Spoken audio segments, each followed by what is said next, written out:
بسم اللہ الرحمن الرحیم۔ السلام علیکم ورحمۃ اللہ وبرکاتہ۔ مظہر نور خدا، رازدار مصطفیٰ، الغزالی بحر علم و آگہی بے کراں۔ اب حجت الاسلام امام محمد الغزالی رحمۃ اللہ علیہ کی مارکۃ الآراء تصنیف احیاء علوم دین، جس کی 4 جلدیں ہیں اور جس کی ہر جلد 10 چھوٹی کتابوں پر مشتمل ہے، اس حکیمانہ کتاب کی پہلی جلد کی 8ویں کتاب اس آڈیو کتاب کی صورت میں پیش کی جا رہی ہے، جس کا نام ہے کتاب آداب تلاوت القرآن، یعنی قرآن کریم کی تلاوت کے آداب۔ احیاء علوم دین کا اردو ترجمہ مولانا ندیم الواجدی نے کیا ہے اور اس کو دارالاشاعت کراچی پاکستان نے شائع کیا ہے۔ کتاب آداب تلاوت القرآن، قرآن کریم کی تلاوت کے آداب۔ تمام تعریفیں اللہ کے لیے ہیں، جس نے ایک نبی مبعوث فرما کر اپنے بندوں پر احسان فرمایا اور نبی کریم صلی اللہ علیہ وآلہ وسلم پر ایسی کتاب نازل کی جس کا باطل مقابلہ نہیں کر سکتا۔ اہل فکر کے لیے اس کے قصوں اور خبروں میں غور و فکر کی گنجائش ہے، اور کیونکہ اس کتاب میں صراط مستقیم کی نشاندہی کی گئی ہے اور حرام و حلال کے احکامات بیان کیے گئے ہیں، اس اعتبار سے یہ کتاب روشنی ہے، نور ہے، اس کے ذریعے نجات ہے، اس میں شفا ہے۔ جن ظالموں نے اس کتاب کی مخالفت کی، اللہ نے ان کی کمر توڑ دی، اور جن لوگوں نے اس سے اعراض کیا اور کسی دوسری کتاب میں علم تلاش کیا، وہ گمراہ ہوئے۔ اس کتاب کا نام نور مبین، حبل متین اور عروۃ الوثقی ہے۔ وہ صغیر و کبیر اور قلیل کو حاوی ہے، نہ اس کے عجائب و غرائب کی کوئی انتہا ہے اور نہ اس کے فوائد کی کوئی حد ہے، نہ یہ کتاب کثرت تلاوت کی وجہ سے پرانی ہوتی ہے۔ یہ وہ کتاب ہے جس نے اولین و آخرین کو ہدایت کی راہ دکھلائی۔ جب جنہوں نے یہ کتاب سنی تو اپنی قوم کے پاس پہنچے اور ان الفاظ میں اپنے تاثرات کا اظہار کیا، فقالوا انا سمعنا قرآنا عجبا یہدی الی الرشد فآمنا به ولن نشرک بربنا احدا۔ پارہ نمبر 27، رکوع نمبر 11، آیت نمبر 1 اور 2۔ پھر اپنی قوم میں واپس جا کر انہوں نے کہا کہ ہم نے ایک عجیب قرآن سنا ہے جو راہ راست بتلاتا ہے، سو ہم تو اس پر ایمان لے آئے اور ہم اپنے رب کے ساتھ کسی کو شریک نہیں کریں گے۔ خوش قسمت ہیں وہ لوگ جو اس پر ایمان لائے، جنہوں نے اس کتاب پر اعتماد کیا، وہی راہیاب ہوئے۔ جنہوں نے اس کے مطابق عمل کیا، وہ دنیا و دین کی سعادت سے بہرور ہوئے۔ قرآن کریم کے بارے میں اللہ تعالیٰ ارشاد فرماتا ہے، ان نحن نزلنا الذکر وَإِنَّ لَهُ لَحَافِظُونَ۔ ترجمہ، ہم ہی نے یہ نصیحت یعنی قرآن نازل کی ہے اور ہم ہی اس کی حفاظت کرنے والے ہیں۔ حفاظت قرآن کے اسباب یہ ہیں: قرآن پاک کی تلاوت کی کثرت، تلاوت کی شرائط اور ادب کی رعایت، تلاوت کے آداب ظاہری اور اعمال باطنی کی پابندی۔ ذیل کے ابواب میں ہم ان 4 اسباب پر تفصیلی گفتگو کریں گے۔ پہلا باب، قرآن کریم کی تلاوت کے فضائل۔ قرآن کریم کی فضیلت۔ سرکار دو عالم صلی اللہ علیہ وآلہ وسلم فرماتے ہیں، من قرأ القرآن ثم رائی ان اہدى اوتی افضل مما اوتی فقد استصغر ما عظمت اللہ تعالی۔ اور یہ طبرانی کی حدیث ہے، جس کو عبداللہ ابن عمر نے بسند ضعیف روایت کیا ہے۔ جس شخص نے قرآن پڑھا اور پھر یہ خیال کیا کہ کسی شخص کو مجھ سے زیادہ ملا ہے، تو اس نے گویا اللہ کی بڑی کی ہوئی چیز کو چھوٹی سمجھا۔ ما من شفیع افضل منزلۃ عند اللہ تعالی من القرآن لا نبی ولا ملک ولا غیرہ۔ یہ عبد الملک بن حبیب کی حدیث ہے، جس کو سعید ابن سلیم نے مرسلاً روایت کیا ہے۔ اللہ تعالیٰ کے نزدیک قرآن پاک سے بڑھ کر کوئی بلند مرتبہ شفیع نہیں ہوگا، نہ نبی، نہ فرشتہ اور نہ کوئی اور شخص۔ اور یہاں مترجم نے حاشیے میں لکھا ہے کہ یہ حدیث طبرانی میں ابن مسعود رضی اللہ عنہ سے ان الفاظ میں مروی ہے، القرآن شافع مشفع، اور ابن امامہ رضی اللہ عنہ سے ان الفاظ میں مسلم نے روایت کی ہے، اقرؤ القرآن یہی یوم القیامت شفیع الصاحب، اور یہاں مترجم کا حاشیہ ختم ہوتا ہے۔ لو كان القرآن في أهاب ما مسته النار، یہ طبرانی ابن ماجہ کی حدیث ہے فی الضعفاء، اور اس کو سہل ابن سعد رضی اللہ عنہ نے روایت کیا ہے، اگر قرآن کریم چمڑے میں ہوتا تو اسے آگ نہ چھوتی۔ افضل عبادت امتی تلاوت القرآن، ابو نعیم فضائل القرآن کی حدیث ہے جس کو نعمان بن بشیر رضی اللہ عنہ نے اور انس رضی اللہ عنہ نے بسند ضعیف روایت کیا ہے، میری امت کی افضل ترین عبادت قرآن کی تلاوت ہے۔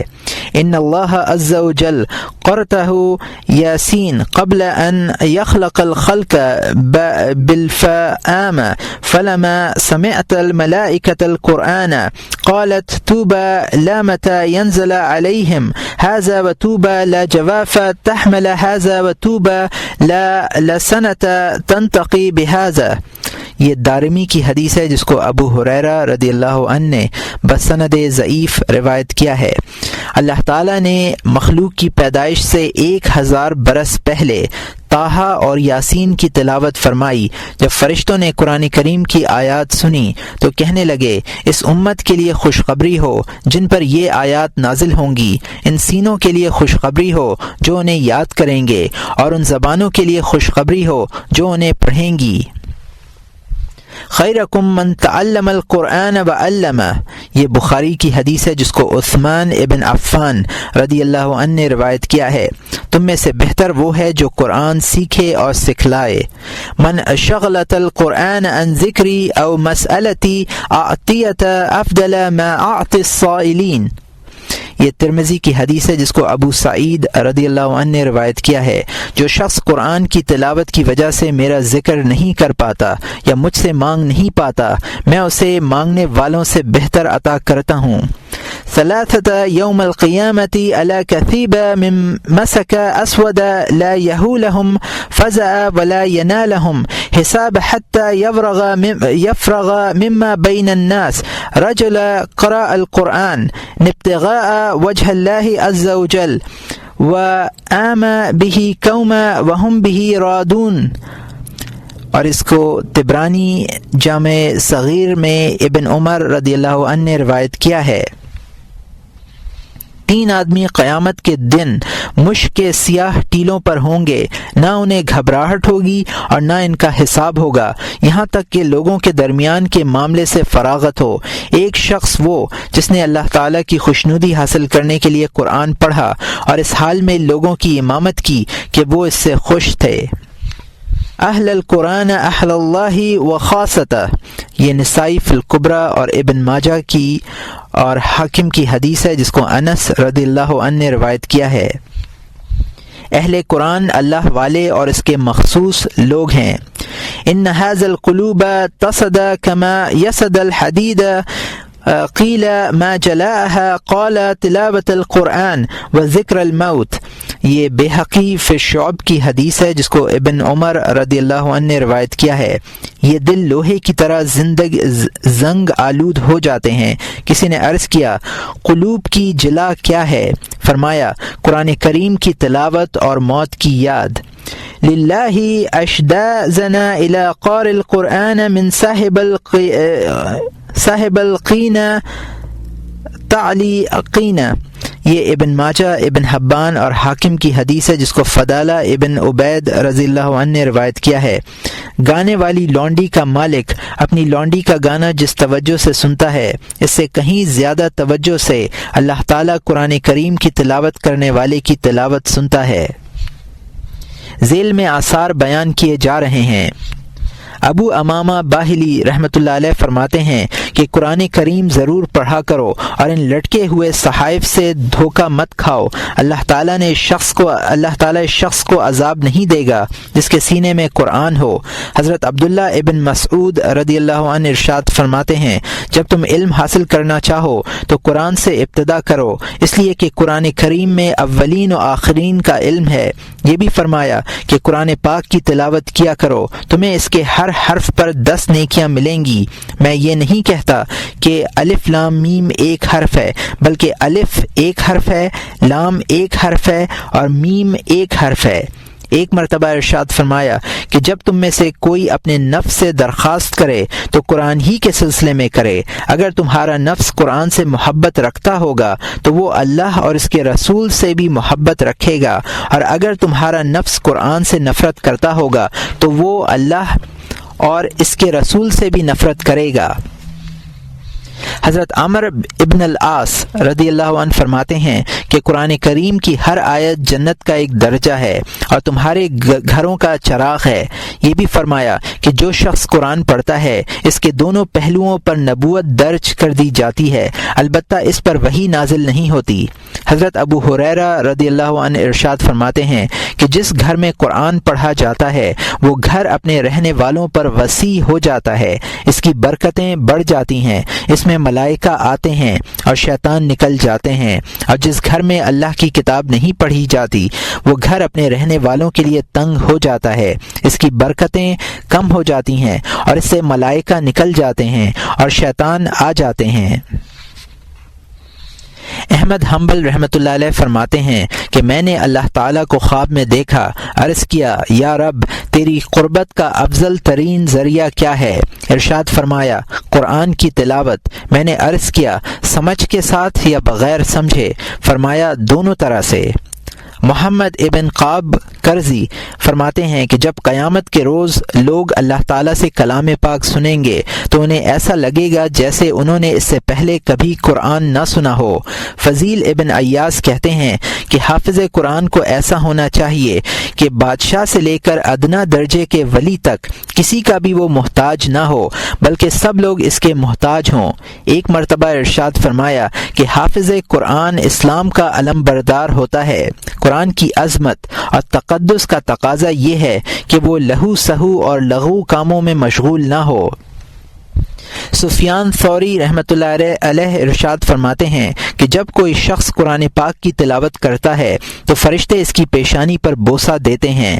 عمر ابن میمون رحمۃ اللہ علیہ فرماتے ہیں کہ جو شخص نماز فجر کے بعد قرآن کریم کھول کر 100 آیتیں تلاوت کرے تو اللہ سبحانہ و تعالی تمام دنیا والوں کے اعمال کے بقدر اس کے درجات بلند فرماتے ہیں۔ ایک حدیث میں خالد ابن عقبہ کا واقعہ نقل کیا گیا ہے کہ ایک مرتبہ حضرت صلی اللہ علیہ وسلم کی خدمت میں حاضر ہوا اور عرض کیا میرے سامنے قرآن کی تلاوت کیجیے۔ آپ نے یہ آیت تلاوت فرمائی ان اللہ یأمر بالعدل والاحسان آخر تک، پارہ نمبر 14 رکوع نمبر 19 آیت نمبر 90۔ بے شک اللہ تعالی اعتدال اور احسان کا حکم دیتے ہیں آخر تک۔ اس نے عرض کیا دوبارہ پڑھیے۔ آپ نے دوبارہ یہی آیت تلاوت فرمائی۔ اس نے کہا قرآن میں تو بڑی حلاوت ہے اور انداز بیان کس قدر خوبصورت ہے، یہ تو برگوبار رکھنے والے درخت کی طرح ہے، یہ کسی آدمی کا کلام نہیں معلوم ہوتا۔ حضرت حسن بصری رحمۃ اللہ علیہ ارشاد فرماتے ہیں کہ خدا کی قسم قرآن سے بڑھ کر کوئی دولت نہیں اور قرآن کے بعد کوئی حاجت نہیں۔ فضیل ابن ایاز رحمۃ اللہ علیہ فرماتے ہیں کہ جو شخص صبح کے وقت سورہ حشر کی آخری آیتیں تلاوت کرے اور اسی روز مر جائے یا شام کے وقت یہ آیات پڑھے اور اسی شب انتقال کر جائے تو اسے شہید کا اجر و ثواب عطا کیا جائے گا۔ قاسم ابن عبد الرحمن کہتے ہیں کہ میں نے ایک بزرگ سے پوچھا کہ آپ کے پاس کوئی ایسا شخص نہیں ہے جس سے دل لگا رہے؟ انہوں نے قرآن پاک اٹھا کر اپنی گود میں رکھ لیا اور فرمایا یہ میرا انیس ہے۔ حضرت علی ارشاد فرماتے ہیں کہ یہ 3 اعمال ایسے ہیں جن سے حافظہ بڑھتا ہے اور بلغم ختم ہو جاتا ہے۔ پہلا مسواک کرنا، دوسرا روزہ رکھنا، تیسرا قرآن کریم کی تلاوت کرنا۔ غافلین کی تلاوت۔ انس ابن مالک فرماتے ہیں کہ قرآن پاک کی تلاوت کرنے والے بہت سے لوگ ایسے ہیں کہ قرآن ان پر لعنت بھیجتا ہے۔ میسر کہتے ہیں کہ فاسق و فاجر کے سینے میں قرآن بے یار و مددگار آدمی کی طرح ہوتا ہے۔ سلیمان دارانی فرماتے ہیں کہ دوزخ کے فرشتے بت پرستوں سے پہلے ان حفاظ قرآن کو پکڑیں گے جو قرآن پڑھنے کے باوجود اللہ تعالیٰ کی نافرمانی کریں۔ ایک عالم دین کہتے ہیں کہ جب کوئی شخص قرآن پاک کی تلاوت کرتا ہے اور درمیان میں بات چیت بھی کرتا رہتا ہے تو اس سے کہا جاتا ہے کہ تجھے ہمارے کلام سے کیا تعلق۔ ابن رماح کہتے ہیں کہ میں قرآن پاک یاد کر کے پچھتایا، اس لیے کہ قیامت میں حفاظ قرآن سے وہ سوال ہوگا جو انبیاء علیہم السلام سے ہوگا۔ حضرت عبداللہ ابن مسعود رضی اللہ عنہ فرماتے ہیں کہ حفاظ قرآن بہت سی باتوں سے پہچانے جاتے ہیں۔ رات میں جب لوگ سوتے ہیں تو وہ جاگتے ہیں، دن میں جب لوگ گناہوں میں مشغول ہوتے ہیں تو وہ لوگ عبادت کرتے ہیں، جب لوگ خوش ہوتے ہیں تو وہ غمگین ہوتے ہیں، جب لوگ قہقہے لگاتے ہیں تو وہ روتے ہیں، جب لوگ بات چیت کرتے ہیں تو وہ خاموش نظر آتے ہیں، جب لوگ تکبر کرتے ہیں تو وہ ڈرے ہوئے اور سہمے ہوئے رہتے ہیں۔ حفاظ قرآن کو چاہیے کہ وہ نرم خو، خاموش طبع ہوں، اکھڑ، جفاکار، سخت گو اور شور مچانے والے نہ ہوں۔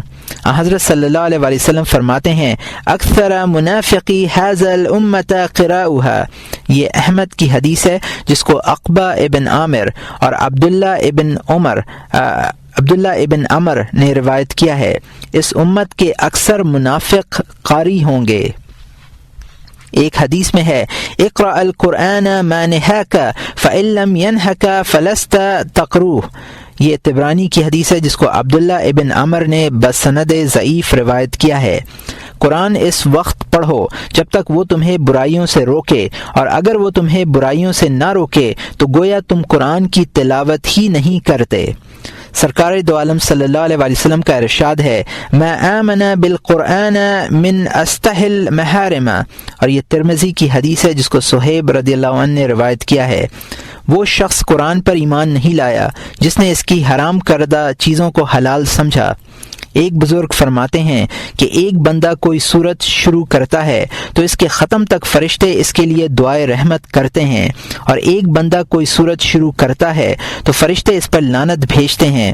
کسی نے عرض کیا یہ فرق کیوں ہوتا ہے؟ تو فرمایا کہ وہ بندہ جو قرآن کے حلال کو حلال، حرام کو حرام سمجھتا ہے فرشتوں کی دعائے رحمت کا مستحق ہوتا ہے، اور جو بندہ ایسا نہیں ہے اس کے حصے میں لعنت ہے۔ ایک عالم کا ارشاد ہے کہ آدمی قرآن پاک کی تلاوت کرتا ہے اور نادانستہ طور پر خود ہی اپنے اوپر لعنت بھیجتا ہے، یعنی یہ آیتیں پڑھتا ہے الا لعنت اللہ علی الظالمین، خبردار ظلم کرنے والوں پر اللہ کی لعنت ہے، الا لعنت اللہ علی الکاذبین، پارہ نمبر 12 رکوع نمبر 2 آیت نمبر 18، خبردار جھوٹوں پر خدا کی لعنت ہے۔ حالانکہ اپنے نفس پر ظلم کرنے والا وہ خود ہے، جھوٹ بولنے والا وہ خود ہے۔ حسن بصری رحمۃ اللہ علیہ فرماتے ہیں کہ تم نے قرآن کو منزلیں ٹھہرا لیا ہے اور رات کو اونٹ سمجھ لیا ہے، تم لوگ رات کی پشت پر سوار ہو کر منزلیں طے کرتے ہو، جبکہ تم سے پہلے لوگ قرآن کو اپنے رب کا پیغام سمجھتے تھے، رات کو اس پیغام میں غور و فکر کرتے اور دن کو اس پر عمل کرتے۔ حضرت عبداللہ ابن مسعود رضی اللہ عنہ فرماتے ہیں کہ لوگوں پر قرآن اس لیے نازل کیا گیا ہے تاکہ وہ اس پر عمل کریں، لیکن لوگوں نے قرآن کی تلاوت کو عمل سمجھ لیا ہے۔ بہت سے لوگ ایسے ہیں کہ وہ شروع سے آخر تک پورا قرآن پڑھتے ہیں لیکن عمل کسی ایک آیت پر بھی نہیں کرتے۔ حضرت عبداللہ ابن عمر اور حضرت جندب رضی اللہ عنہ کی حدیث میں ہے کہ ہم نے اتنی زندگی گزاری، ہم میں سے ہر ایک کو قرآن سے پہلے ایمان دیا جاتا تھا۔ حضرت صلی اللہ علیہ وسلم پر ایک سورت نازل ہوتی تو وہ اس کے حلال و حرام سیکھتا اور اوامر و زواجر سے واقف ہوتا اور یہ معلوم کرتا کہ کس جگہ پر توقف کرنا چاہیے۔ پھر ہم نے ایسے لوگ دیکھے کہ انہیں ایمان سے پہلے قرآن ملتا ہے، وہ الحمد سے والناس تک پڑھ جاتے ہیں اور انہیں یہ نہیں معلوم ہو پاتا کہ قرآن پاک میں اوامر اور زواجر آیات کون کون سی ہیں اور یہ کہ انہیں کن مقامات پر توقف کرنا چاہیے، بس پڑھتے چلے جاتے ہیں۔ تو تورات میں اللہ تعالیٰ کا یہ ارشاد ہے کہ اے میرے بندے، تجھے مجھ سے شرم نہیں آتی؟ تیرے پاس اگر تیرے کسی بھائی کا خط آتا ہے تو تو راستے میں ہوتا ہے، اسے پڑھنے کے لیے راستے سے ہٹ کر کسی جگہ بیٹھ جاتا ہے اور اسے پڑھتا ہے، صرف پڑھتا ہی نہیں بلکہ اس کے ایک ایک لفظ اور ایک ایک حرف پر غور کرتا ہے تاکہ کوئی بات رہ نہ جائے، اور یہ میری کتاب ہے، میں نے تیرے لیے نازل کی ہے اور اس میں ہر بات صاف صاف کھول کھول کر بیان کر دی ہے، بہت سے احکامات مقرر بیان کیے ہیں تاکہ تو ان کے طول و عرض پر غور کر سکے، مگر تو اس سے اعراض کرتا ہے۔ کیا تیری نظر میں میری حیثیت اس شخص سے بھی کم ہے جس کا خط تو غور سے پوری توجہ سے پڑھتا ہے؟ اے میرے بندے، جب تیرا کوئی بھائی تیرے پاس آ کر بیٹھتا ہے تو اسے تیری پوری توجہ حاصل ہوتی ہے، تو اس کی بات غور سے سنتا ہے، اور اگر کوئی دوسرا شخص گفتگو کے دوران بولتا ہے تو تو اسے اشارے سے روک دیتا ہے، اور کسی کام کی ضرورت پیش آتی ہے تو اسے ملتوی کر دیا جاتا ہے، اور جب میں تجھ سے ہم کلام ہوتا ہوں تو تیرا دل کہیں اور ہوتا ہے۔ کیا تیرے نزدیک میری حیثیت اتنی بھی نہیں ہے جتنی تیرے اس بھائی کی ہے؟ دوسرا باب، تلاوت کے ظاہری آداب۔ پہلا ادب قاری کے سلسلے میں یہ ہے کہ باوضو ہو اور ادب و احترام کے ساتھ تلاوت کرے، خواہ کھڑے ہو کر یا بیٹھ کر، قبلہ رخ ہو، سر جھکائے رکھے، چار زانو ہو کر نہ بیٹھے، نہ تکیہ لگائے اور نہ متکبرین کی نشست اختیار کرے، بلکہ اس طرح بیٹھے جیسے اساتذہ کے سامنے بیٹھا جاتا ہے۔ افضل یہ ہے کہ مسجد میں نماز کے دوران کھڑے ہو کر تلاوت کی جائے، اگر بلا وضو لیٹ کر تلاوت کی جائے تب بھی ثواب ملے گا، لیکن باوضو کھڑے ہو کر تلاوت کرنے کے مقابلے میں اس کا ثواب کم ہوگا۔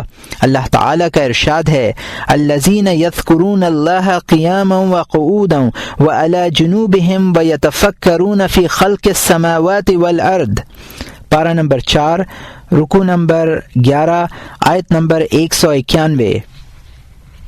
وہ لوگ جو اللہ کا ذکر کرتے ہیں کھڑے ہو کر بیٹھنے کی حالت میں اور لیٹ کر، اور آسمان و زمین کے پیدا ہونے میں غور و فکر کرتے ہیں۔ اس آیت میں ہر حالت میں تلاوت کرنے کی تعریف کی گئی ہے، لیکن ذکر میں قیام کا نمبر پہلا ہے، دوسری حالتیں بعد کی ہیں۔ حضرت علی رضی اللہ عنہ فرماتے ہیں کہ جو شخص نماز میں کھڑے ہو کر قرآن پاک کی تلاوت کرے اسے ہر حرف کے بدلے 100 نیکیاں حاصل ہوں گی، اور جو شخص نماز میں بیٹھ کر قرآن پاک پڑھے اسے ہر حرف کے عوض 50 نیکیاں ملیں گی، اور جو شخص نماز نہ پڑھنے کی حالت میں باوضو ہو کر قرآن پاک کی تلاوت کرے اسے 25 نیکیاں حاصل ہوں گی، اور جو بلا وضو ہو کر قرآن پاک کی تلاوت کرے اسے 10 نیکیاں حاصل ہوں گی۔ رات کا قیام افضل ترین عبادت ہے، اس لیے کہ رات کو یکسوئی ہوتی ہے اور دل ہر طرح کے تفکرات سے آزاد ہوتا ہے۔ حضرت ابو ذر غفاری رحمۃ اللہ علیہ فرماتے ہیں کہ سجدوں کی کثرت دن میں ہوتی ہے اور طول قیام رات میں ہوتا ہے۔ دوسرا ادب پڑھنے کی مقدار کے سلسلے میں۔ مقدار قرأت کے سلسلے میں لوگوں کی عادتیں جدا جدا ہیں، بعض لوگ دن رات میں 1 قرآن ختم کر لیتے ہیں، بعض 2، اور بعض دوسرے لوگ 3 بھی ختم کر لیتے ہیں، بعض لوگ 1 مہینے میں 1 قرآن ختم کر لیتے ہیں۔ مقدار کے سلسلے میں حضرت صلی اللہ علیہ وسلم کے اس ارشاد گرامی کی طرف رجوع کرنا زیادہ بہتر ہے، من قرأ القرآن فی عقلی من 3 لم یفقہ۔ یہ اصحاب سنن کی حدیث ہے جس کو عبداللہ ابن عمر رضی اللہ عنہ نے روایت کیا ہے، جو شخص نے 3 دن سے کم میں قرآن ختم کیا اس نے سمجھا نہیں ہے۔ وجہ یہ ہے کہ اس سے کم مدت میں ختم کرنے سے تلاوت کا حق ادا نہیں ہوتا۔ چنانچہ حضرت عائشہ نے جب ایک شخص کو دیکھا کہ وہ جلدی جلدی قرآن پاک کی تلاوت کر رہا ہے تو آپ نے فرمایا کہ اس شخص نے نہ قرآن پڑھا ہے اور نہ چپکا رہا ہے۔ ایک روایت ہے کہ حضرت صلی اللہ علیہ وسلم نے حضرت عبداللہ ابن عمر رضی اللہ عنہ سے فرمایا کہ 7 دن میں 1 قرآن ختم کیا کرو۔ یہ بخاری و مسلم کی حدیث ہے جس کو عبداللہ ابن عمر رضی اللہ عنہ نے روایت کیا ہے۔ حضرات صحابہ عثمان رضی اللہ عنہ، زید ابن ثابت رضی اللہ عنہ، ابن مسعود رضی اللہ عنہ اور ابی ابن کعب رضی اللہ عنہ وغیرہ کا یہی معمول تھا۔ اس تفصیل سے معلوم ہوا کہ ختم کے 4 درجے ہیں۔ پہلا درجہ یہ ہے کہ دن رات میں 1 ختم ہو، یہ صورت بعض لوگوں نے مکروہ قرار دی ہے۔ دوسرا درجہ یہ ہے کہ ہر روز ایک پارہ پڑھا جائے اور مہینے بھر میں ایک ختم کیا جائے۔ جس طرح پہلا درجہ کثرت میں مبالغے پر دلالت کرتا ہے، اسی طرح دوسرا درجہ اختصار میں مبالغے پر دلالت کرتا ہے۔ ان دونوں کے درمیان دو معتدل درجے اور بھی ہیں، ایک یہ کہ ہفتے میں ایک ختم کیا جائے اور دوسرا یہ ہے کہ ہفتے میں 2 ختم کیے جائیں۔ اس طرح تقریباً 3 دن میں ایک ختم ہوگا۔ بہتر یہ ہے کہ ایک ختم دن میں کرے اور ایک رات کو۔ دن کا ختم پیر کے دن فجر کے سنتوں میں یا بعد میں کرے اور رات کا ختم جمعرات کو مغرب کی سنتوں میں یا بعد میں کرے، تاکہ دن اور رات دونوں کے ابتدائی حصوں میں ختم قرآن ہو جایا کرے۔ اور اس لیے کہ اگر رات میں ختم ہوتا ہے تو صبح تک فرشتے دعائے رحمت کرتے ہیں، اور اگر دن میں ہوتا ہے تو رات تک فرشتے اس کے لیے رحمت کی دعا کرتے ہیں۔ مقدار قرأت کے سلسلے میں تفصیل یہ ہے کہ اگر تلاوت کرنے والا عابد و زاہد ہو اور عمل کے ذریعے راہ آخرت طے کر رہا ہو تو اسے ایک ہفتے میں 2 قرآن ختم کرنے چاہیے، اور اگر وہ سالک ہو اور دل کے اعمال کے ذریعے آخرت کی راہ طے کر رہا ہو یا تعلیم و تعلم میں مشغول ہو تو ایک ہفتے میں ایک ختم کرے، اور اگر وہ عالم ہو اور رات دن قرآن کے معنی و مضامین میں غور و فکر کرنا اس کا مشغلہ ہو تو اس کے لیے ایک مہینے میں ایک قرآن ختم کرنا بھی کافی ہے۔ تیسرا ادب قرآنی صورتوں کی تقسیم کے بارے میں۔ جو شخص ہفتے میں ایک قرآن ختم کرے اسے قرآنی صورتوں کو 7 منزلوں پر تقسیم کر لینا چاہیے۔ روایات سے اس کا ثبوت ملتا ہے۔ پہلا، حضرت عثمان رضی اللہ عنہ جمعے کی شب میں قرآن پاک شروع کرتے اور سورہ مائدہ کے آخر تک تلاوت فرماتے۔ سنیچر کی شب میں سورہ انعام سے سورہ ہود تک، اور اتوار کی شب میں سورہ یوسف سے سورہ مریم تک، پیر کی شب میں سورہ طٰہٰ سے سورہ قصص تک، منگل کی شب میں سورہ عنکبوت سے سورہ صاد تک، بدھ کی شب میں سورہ زمر سے سورہ رحمان تک، اور جمعرات کی شب میں یعنی شب جمعہ میں سورہ واقعہ سے ختم تک تلاوت فرماتے۔ حضرت عبداللہ ابن مسعود رضی اللہ عنہ بھی قرآن کی 7 منزلیں کیا کرتے تھے، لیکن ان کی تقسیم اس تقسیم سے مختلف تھی۔ کہتے ہیں کہ قرآن کی 7 منزلیں ہیں۔ پہلی منزل میں 3، دوسری منزل میں 5، تیسری منزل میں 7، چوتھی منزل میں 7، پانچویں منزل میں 11، چھٹی میں 13 اور 7ویں میں سورہ قاف سے آخر تک تمام صورتیں ہیں۔ صحابہ کرام نے قرآنی منزلوں کی اسی طرح تقسیم کی ہے، اور منزل بمنزل ہی ان کی تلاوت کا معمول بھی تھا۔ 5، 10، 10 اور اجزاء وغیرہ کی تقسیم بعد کے دور میں ہوئی۔ دور صحابہ میں صرف منزلوں کی تقسیم تھی۔ چوتھا ادب کتابت کے سلسلے میں۔ قرآن پاک کو صاف اور خوش خط لکھنا چاہیے۔ سرخ روشنائی سے نقطے اور علامات لگانے میں بھی کوئی حرج نہیں ہے، اس لیے کہ اس طرح لکھنے میں قرآن کی زینت بھی ہے اور غلطی سے روکنے میں مدد ملتی ہے۔ حسن بصری رحمۃ اللہ علیہ اور ابن سیرین رحمۃ اللہ علیہ وغیرہ اکابر قرآن میں 5، 10 اور جز کی تقسیم ناپسند کرتے تھے۔ شابی اور ابراہیم سے سرخ روشنائی سے نقطے لگانے اور علامتیں لکھنے کی کراہت بھی منقول ہے۔ یہ حضرات کہا کرتے تھے کہ قرآن پاک کو صاف ستھرا رکھو۔ غالباً یہ حضرات ان چیزوں کو اس لیے برا سمجھتے تھے کہ اس طرح قرآن میں دوسرے اضافے شروع نہ ہو جائیں۔ فی نفس ہی ان چیزوں میں کوئی خرابی نہ تھی، لیکن قرآن کو تغیر اور تبدیلی سے محفوظ رکھنے کے لیے ان حضرات نے یہ اقدام کیا۔ ہاں، اگر اس طرح نقطے وغیرہ لکھنے سے یہ خرابی لازم نہ آئے تو کوئی حرج نہیں ہے۔ کسی چیز کے نو ایجاد ہونے سے یہ لازم نہیں آتا کہ وہ چیز خراب ہے۔ بہت سی نو ایجاد چیزیں بڑی مفید ہیں۔ تراویح میں جماعت کے متعلق کہا جاتا ہے کہ یہ حضرت عمر رضی اللہ عنہ کی ایجاد ہے۔ کیا واقعی اسے بدعت کہا جائے گا؟ ہرگز نہیں، یہ تو بدعت حسنہ ہے۔ مذموم بدعت وہ ہے جو کتاب و سنت سے متصادم ہو یا اس سے کتاب و سنت میں کسی قسم کی کوئی تبدیلی لازم آئے۔ بعض حضرات فرماتے ہیں کہ ہم منقوط یعنی نقطے دار مصحف میں تلاوت کر لیتے ہیں لیکن خود نقطے نہیں لگاتے۔ اوزاعی رحمۃ اللہ علیہ یحییٰ ابن کثیر رحمۃ اللہ علیہ کا یہ ارشاد نقل کرتے ہیں کہ مصاحف میں قرآن نقطوں اور اعراب سے خالی تھا۔ سب سے پہلے جو نئی بات ہوئی وہ یہ کہ قرآنی حروف با، تا وغیرہ پر نقطے لگائے گئے۔ اس میں کوئی حرج نہیں ہے، اس لیے کہ یہ قرآن کا نور ہیں۔ پھر آیات کے اختتام پر ختم کی علامات متعین کی گئی ہے، اس میں بھی کوئی حرج نہیں ہے کیونکہ اس سے آیت کی ابتدا اور انتہا معلوم ہوتی ہے۔ ابو بکر حزلی رحمۃ اللہ علیہ کہتے ہیں کہ میں نے حسن بصری رحمۃ اللہ علیہ سے مصاحف میں نقطے لگانے کے متعلق سوال کیا۔ فرمایا نقطوں سے تمہاری کیا مراد ہے؟ میں نے عرض کیا آیات پر اعراب وغیرہ لگائے جاتے ہیں۔ فرمایا قرآنی آیات پر اعراب لگانے میں کوئی حرج نہیں ہے۔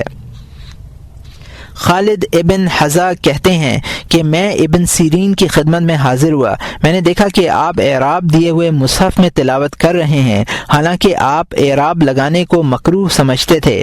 کہتے ہیں کہ اعراب حجاج کی ایجاد ہے، اس نے قاریوں کو جمع کیا اور ان سے قرآنی آیات کو اجزاء میں اور اجزاء سے ربع، نصف اور ثلث میں تقسیم کرایا۔ پانچواں ادب ترتیل کے سلسلے میں قرآن پاک کو اچھی طرح پڑھنا مستحب ہے، جیسا کہ ہم عنقریب بیان کریں گے۔ قرأت کا مقصد تدبر اور تفکر ہے، اچھی طرح ٹھہر ٹھہر کر پڑھنے سے تدبر پر مدد ملتی ہے۔ چنانچہ حضرت ام سلمہ رضی اللہ عنہ نے نبی اکرم صلی اللہ علیہ وسلم کی تلاوت کے متعلق بیان فرمایا کہ آپ صلی اللہ علیہ وسلم ایک ایک حرف کو واضح کر کے پڑھا کرتے تھے، اور یہ ابو داؤد، نسائی اور ترمذی کی حدیث ہے۔ ابن عباس رضی اللہ عنہ فرماتے ہیں کہ پورا قرآن جلدی جلدی پڑھنے کے مقابلے میں میرے نزدیک یہ زیادہ بہتر ہے کہ میں صرف بقرہ اور آل عمران کی تلاوت کروں۔ اسی طرح بقرہ اور آل عمران کو گھسیٹ کر پڑھنے سے زیادہ بہتر یہ ہے کہ اذا زلزلت اور القاریہ پر اکتفا کروں اور ان دونوں صورتوں میں غور و فکر کروں۔ حضرت مجاہد رحمۃ اللہ علیہ سے دو ایسے آدمیوں کے متعلق دریافت کیا گیا جو نماز میں ہیں، ان دونوں کا قیام برابر ہے، لیکن ایک نے سورہ بقرہ تلاوت کی ہے اور دوسرے نے پورا قرآن پڑھا ہے۔ فرمایا دونوں اجر و ثواب میں برابر ہیں۔ یہاں یہ بات بھی واضح ہو جانی چاہیے کہ ترتیل صرف تدبر کی وجہ سے مستحب نہیں ہے، بلکہ اس اجمی کے لیے بھی ترتیل مستحب ہے جو قرآن کے معنی نہ سمجھتا ہو، اس لیے کہ ٹھہر ٹھہر کر پڑھنے میں قرآن کا ادب اور احترام زیادہ ہے، اور جلد پڑھنے کے مقابلے میں ٹھہر کر پڑھنے سے دل میں بھی زیادہ اثر ہوتا ہے۔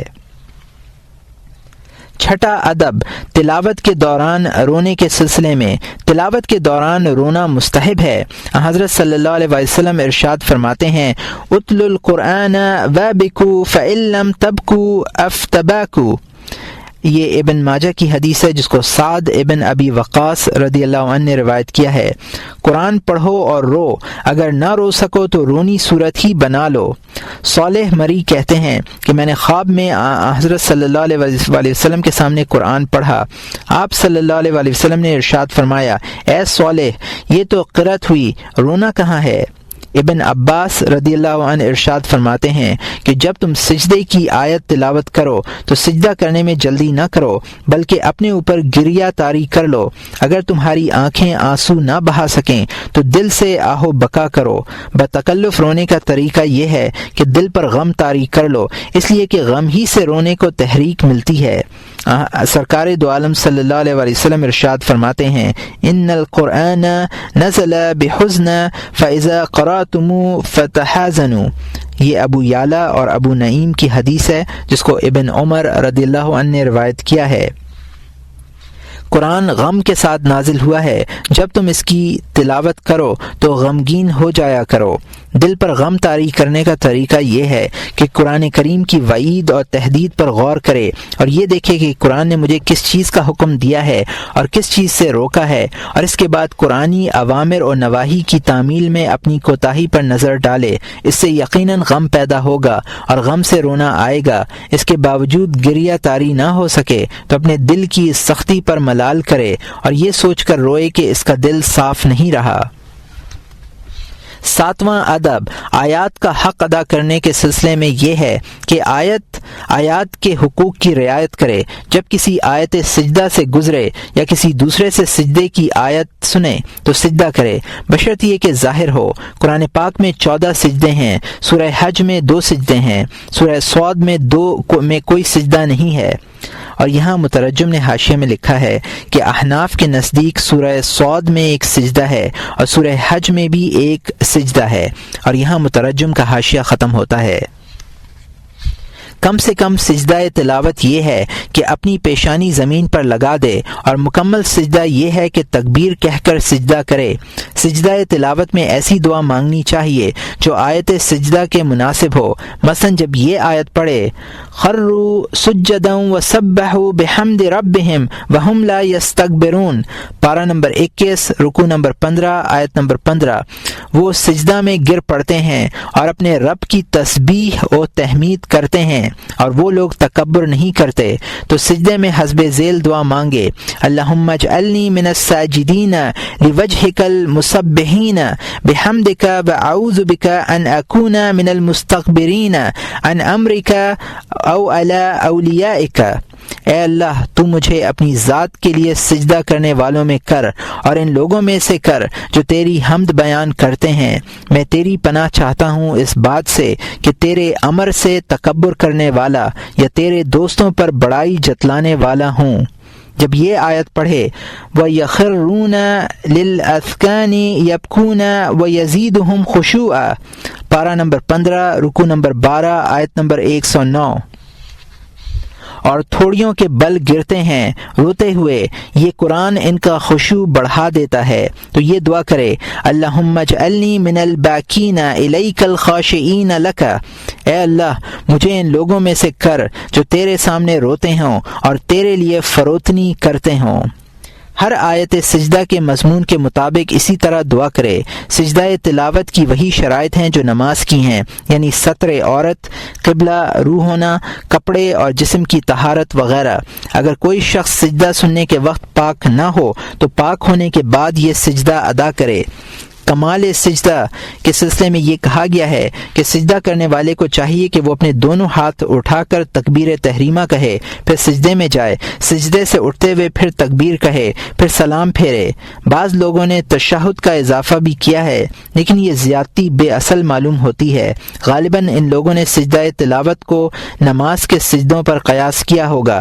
یہ قیام مع الفارق ہے کیونکہ نماز کے سجدوں میں تشہد کا حکم آیا ہے، اس لیے اس حکم کی اتباع ضروری ہے. ہاں سجدے میں جانے کے لیے تکبیر کہنا مناسب ہے، باقی جگہوں پر بعید معلوم ہوتا ہے. اگر کوئی شخص مقتدی ہو تو امام کی اقتداء میں سجدہ کرے، خود اپنی تلاوت پر سجدہ نہ کرے.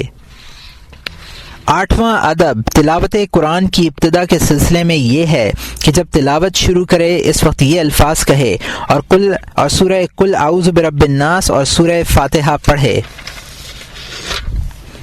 اعوذ باللہ السمیع العلیم من الشیطان الرجیم ربی اعوذ بک من حمزات الشیاطین واعوذ بک ربی ان یحضرون. میں پناہ چاہتا ہوں کہ جو سننے والا ہے جاننے والا ہے شیطان مردود کی. اے اللہ میں تیری پناہ چاہتا ہوں شیطان کے وسوسوں سے، اور اے اللہ تیری پناہ چاہتا ہوں اس سے کہ وہ میرے پاس آئیں. ہر صورت کے اختتام پر یہ الفاظ کہے، صدق اللہ تعالی وبلغ رسول اللہ صلی اللہ علیہ وسلم، اللہم انفعنا وبارک لنا فیہ، الحمد للہ رب العالمین واستغفر اللہ الحی القیوم. اللہ تعالی نے سچ فرمایا اور رسول اکرم صلی اللہ علیہ وآلہ وسلم نے اسے ہم تک پہنچایا.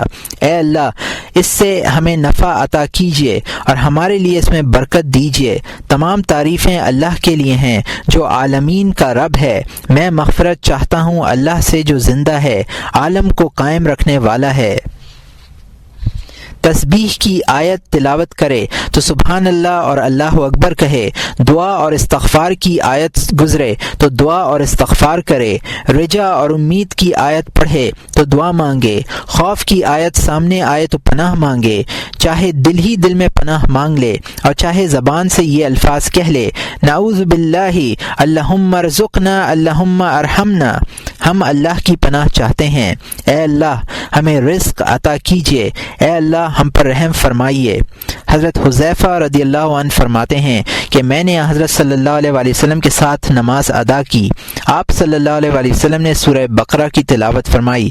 میں نے دیکھا کہ آپ آیت رحمت پر دعا کرتے ہیں، آیت عذاب پر اللہ کی پناہ چاہتے ہیں، اور آیت تنزیہ پر اللہ کی حمد و ثنا بیان فرماتے ہیں۔ یہ مسلم شریف کی حدیث ہے با اختلاف لفظ۔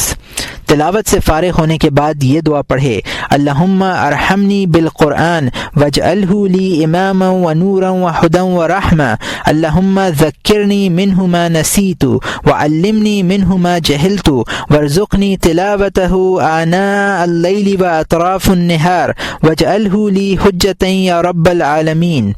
اور یہاں مترجم نے حاشیے میں لکھا ہے کہ سرکار دو عالم صلی اللہ علیہ وآلہ وسلم بھی تلاوت کے بعد یہ دعا پڑھا کرتے تھے۔ چنانچہ ابو منصور المظفر بن الحسین نے فضائل القرآن میں اور ابو بکر بن الضحاک نے شمائل میں داؤد ابن قیس سے یہ دعا نقل کی ہے۔ اور یہاں مترجم کا حاشیہ ختم ہوتا ہے۔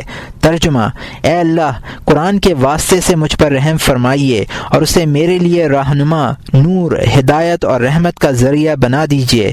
اے اللہ قرآن میں سے جو کچھ میں بھول گیا ہوں مجھے یاد کرا دیجیے، اور جو نہ جانتا ہوں اس کا مجھے علم عطا کیجیے۔ رات کی ساعتوں میں اور دن کے اطراف یعنی صبح مجھے قرآن پاک کی تلاوت کی توفیق دیجیے۔ اے جہانوں کے رب قرآن کو میرے لیے حجت بنا دیجیے۔ نواں ادب، آواز کے ساتھ تلاوت کرنا۔ اتنی آواز کے ساتھ تلاوت کرنا ضروری ہے کہ خود سن سکے، اس لیے کہ پڑھنے کے معنی یہ ہیں کہ آواز کے ذریعے حروف ادا ہوں۔ اس کے لیے آواز ضروری ہے، اور آواز کا ادنا درجہ یہ ہے کہ خود سن سکے۔ لیکن اگر اس طرح تلاوت کی کہ خود بھی نہیں سن سکا تو نماز صحیح نہیں ہوگی۔ جہاں تک بلند آواز کے ساتھ تلاوت کرنے کا معاملہ ہے، یہ محبوب بھی ہے اور مکروہ بھی، اور روایات دونوں طرح کی ہیں۔ آہستہ پڑھنے کی فضیلت پر یہ روایت دلالت کرتی ہے۔ فضل قراءة السر على قراءة العلانية كفضل صدقة السر على صدقة العلانية۔ یہ ابو داؤد، ترمذی اور نسائی کی حدیث ہے جس کو عقبہ ابن عامر رضی اللہ عنہ نے روایت کیا ہے۔ آہستہ پڑھنے کی فضیلت زور سے پڑھنے کے مقابلے میں ایسی ہے جیسے پوشیدہ طور پر صدقہ دینے کی فضیلت علی الاعلان صدقہ دینے کے مقابلے میں ہے۔ الجاہر بالقرآن کالجاہر بالصدقہ ومسر بالقرآن کالمسر بالصدقہ۔ یہ ترمذی کی حدیث ہے جس کو عقبہ ابن عامر رضی اللہ عنہ نے روایت کیا ہے۔ قرآن کو زور سے پڑھنے والا ایسا ہے جیسے ظاہر کر کے صدقہ دینے والا، اور آہستہ پڑھنے والا ایسا ہے کہ جیسے پوشیدہ طور پر صدقہ دینے والا۔ يفضل عمل السر على عمل العلانية يسبعين ضعفا۔ یہ بحقی فی الشعب کی حدیث ہے جس کو عائشہ رضی اللہ عنہا نے روایت کیا ہے۔ خفیہ عمل اعلانیہ عمل سے 70 گنا افضل ہے۔ خیر الرزق ما يخفى وخیر الذکر الاخفى۔ یہ احمد ابن حبان کی حدیث ہے، احمد اور ابن حبان کی حدیث ہے جس کو سعد ابن ابی وقاص رضی اللہ عنہ نے روایت کیا ہے۔ بہترین رزق وہ ہے جو کافی ہو، اور بہترین ذکر خفی ہے۔ لا یجہر بعدکم علی بعد فی القراءۃ بین المغرب والعشاء۔ اور یہاں مترجم نے حاشیے میں لکھا ہے کہ ابو داؤد بروایت بیاضی، لیکن اس میں بین المغرب والعشاء کے الفاظ نہیں ہیں۔ بحقی نے شعب میں یہ روایت علی رضی اللہ تعالیٰ عنہ سے کی ہے، اس میں قبل العشاء بعدہا کے الفاظ ہیں، مگر اس روایت کی سند میں الحرث الاعور ضعیف راوی ہے۔ اور یہاں مترجم کا حاشیہ ختم ہوتا ہے۔ ترجمہ: مغرب اور عشاء کے درمیان قرأت میں ایک دوسرے پر بآواز بلند مت پڑھو۔ سعید ابن المسیب رحمۃ اللہ علیہ نے ایک رات مسجد نبوی میں پہنچے۔ حضرت عمر ابن عبدالعزیز رحمۃ اللہ علیہ اس وقت نماز میں بآواز بلند تلاوت فرما رہے تھے۔ آپ کی آواز خوبصورت تھی۔ سعید ابن المسیب رضی اللہ عنہ نے اپنے غلام سے کہا کہ شخص سے جا کر کہو کہ آہستہ پڑھے۔ غلام نے عرض کیا، یہ مسجد ہماری ملکیت نہیں ہے کہ ہم منع کریں، ہر شخص یہاں آ کر پڑھنے کا حق رکھتا ہے۔ حضرت ابن المسیب رضی اللہ عنہ نے خود ہی بآواز بلند کہا، اے نمازی، اگر نماز سے تیرا مقصد اللہ تعالیٰ کی قربت حاصل کرنا ہے تو اپنی آواز پست کر لے، اور اگر لوگوں کو دکھانا مقصود ہے تو یاد رکھ خدا کے ہاں یہ ریاکاری کام نہ آئے گی۔ حضرت عمر بن عبدالعزیز یہ سن کر خاموش ہو گئے، جلدی سے رکعت پوری کی اور سلام پھیر کر مسجد سے باہر چلے گئے۔ اس زمانے میں حضرت عمر ابن العزیز مدینہ کے حاکم تھے۔ جہری قرأت یعنی پکار کر پڑھنے کے پر حسب ذیل روایات دلالت کرتی ہیں۔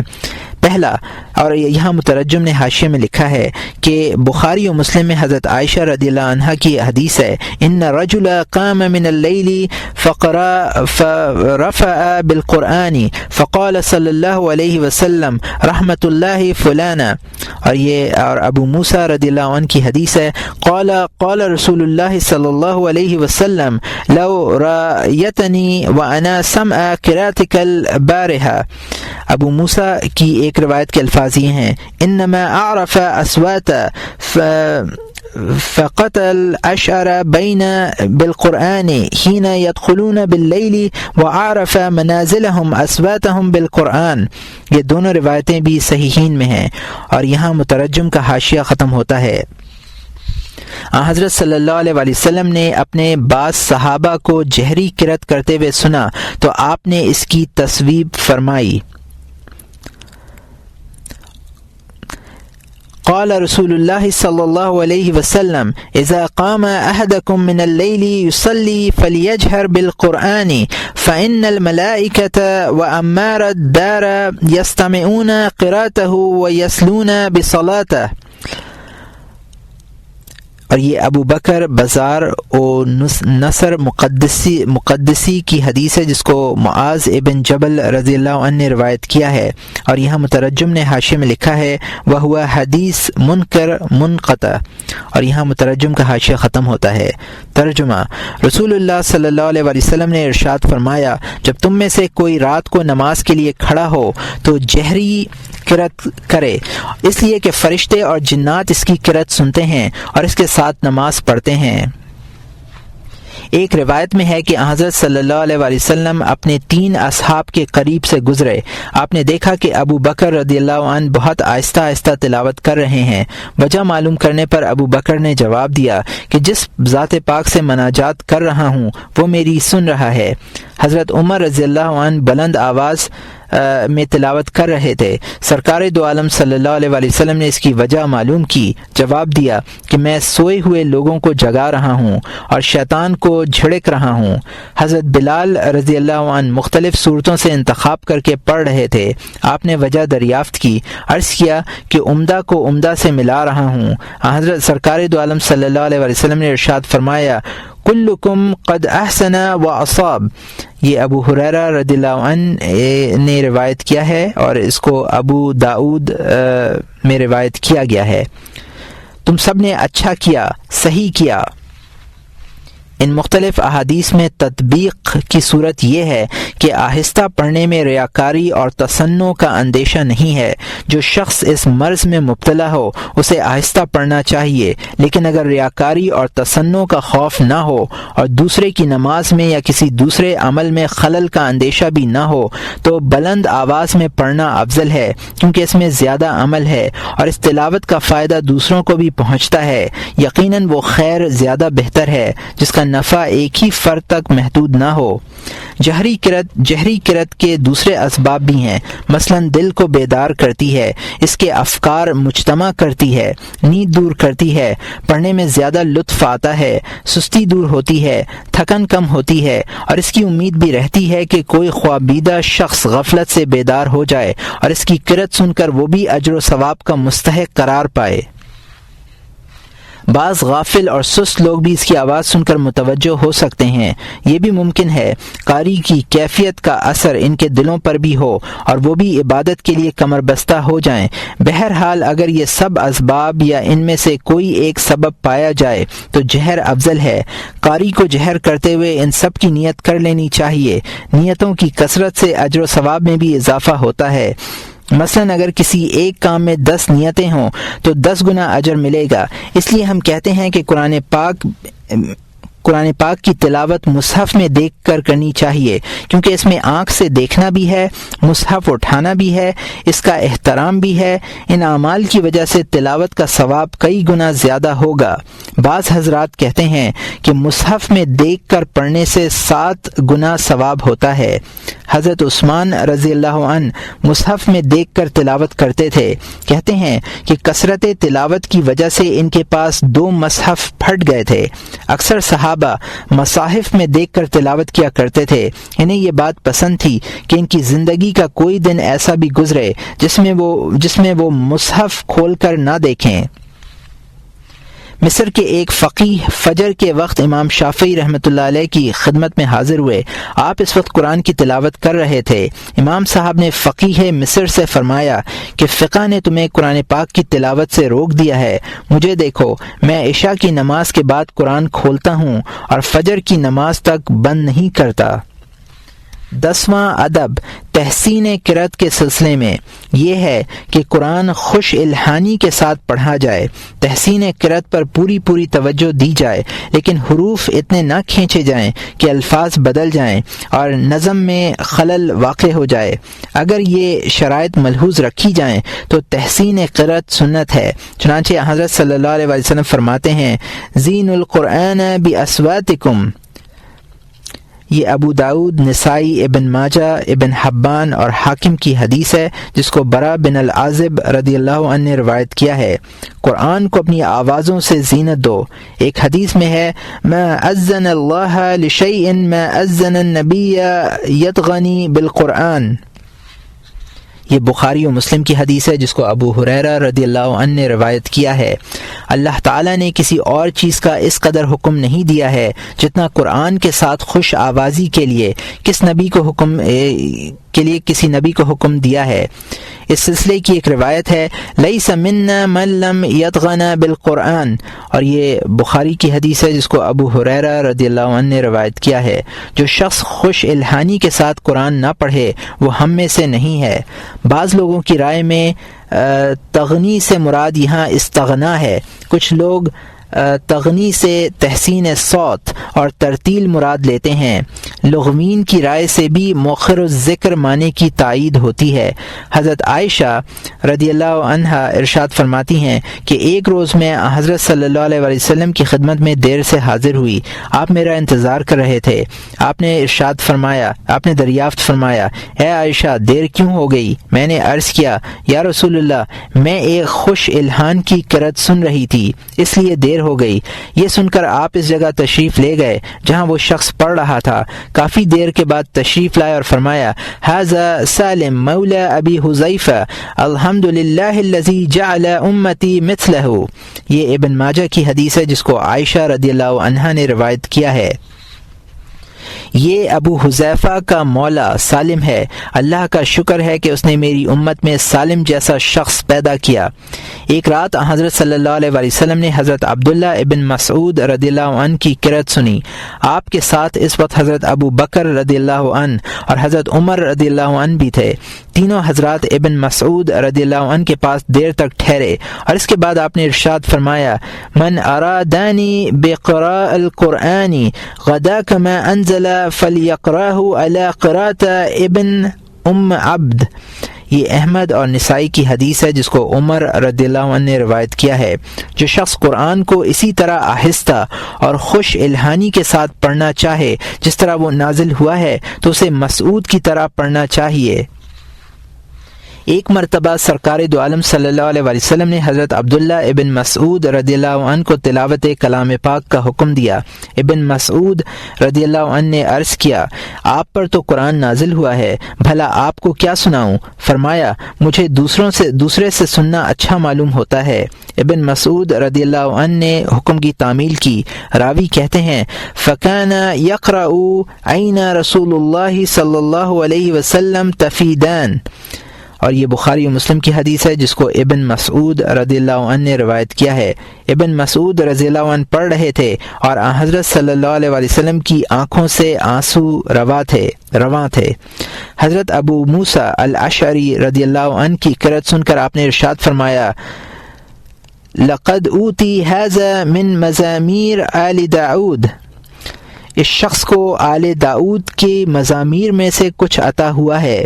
کسی نے حضرت صلی اللہ علیہ وسلم کے یہ الفاظ مبارک ابو موسیٰ الاشعری سے نقل کیے، سن کر خوشی سے بے قابو ہو گئے اور خدمت نبوی میں حاضر ہو کر عرض کیا، یا رسول اللہ، لو علمت انک تسمع لحبرتہ لک تحبیرا۔ یہ بخاری و مسلم کی حدیث ہے جس کو ابو موسیٰ رضی اللہ عنہ نے روایت کیا ہے۔ یا رسول اللہ، اگر مجھے معلوم ہوتا کہ آپ سن رہے ہیں تو میں اور اچھی طرح پڑھتا۔ قاری ہیثم رحمۃ اللہ علیہ کہتے ہیں کہ میں نے خواب میں حضرت صلی اللہ علیہ وسلم کی زیارت کی۔ آپ نے مجھ سے فرمایا، ہیثم، تو ہی ہے جو قرآن کو آواز سے زینت دیتا ہے؟ میں نے عرض کیا، جی ہاں یا رسول اللہ۔ آپ صلی اللہ علیہ وسلم نے فرمایا، اللہ تجھے جزائے خیر عطا فرمائے۔ حضرات صحابہ رضوان اللہ علیہم اجمعین جب بھی کہیں جمع ہوتے تو کسی ایک سے تلاوت کے لیے کہا جاتا۔ حضرت عمر رضی اللہ عنہ صحابی رسول حضرت موسیٰ الاشعری رضی اللہ عنہ سے کہتے، ابو موسیٰ، ہمیں ہمارے رب کی یاد دلاؤ۔ حضرت موسیٰ تلاوت شروع کرتے اور دیر تک پڑھتے رہتے۔ جب نماز کا وقت آدھا گزر جاتا تو کہتے، یا امیر المومنین الصلاۃ الصلاۃ۔ حضرت عمر فرماتے کہ ہم نماز میں نہیں ہیں، مطلب یہ ہے کہ ہم قرآن پڑھ رہے ہیں، اور قرآن کے متعلق ارشاد ربانی ہے، وَلَذِكْرُ اللَّهِ اکبر، پارہ نمبر 21، رکوع نمبر 1، آیت نمبر 45، اور اللہ کی یاد بہت بڑی چیز ہے۔ ایک حدیث میں ہے، من استمع الى آیت من کتاب اللہ کتاب له حسنۃ مضاعفۃ ومن تلاها كانت له نور یوم القیامہ۔ یہ احمد کی حدیث ہے جس کو ابو ہریرہ رضی اللہ عنہ نے روایت کیا ہے۔ جو شخص کتاب اللہ کی ایک آیت سنے اسے بہت زیادہ ثواب ملے گا، اور جو تلاوت کرے اس کے لیے قیامت کے دن ایک نور ہوگا۔ اور یہاں مترجم نے حاشیے میں لکھا ہے، فی اسناد ضعف و انقطاع، اور یہاں مترجم کا حاشیہ ختم ہوتا ہے۔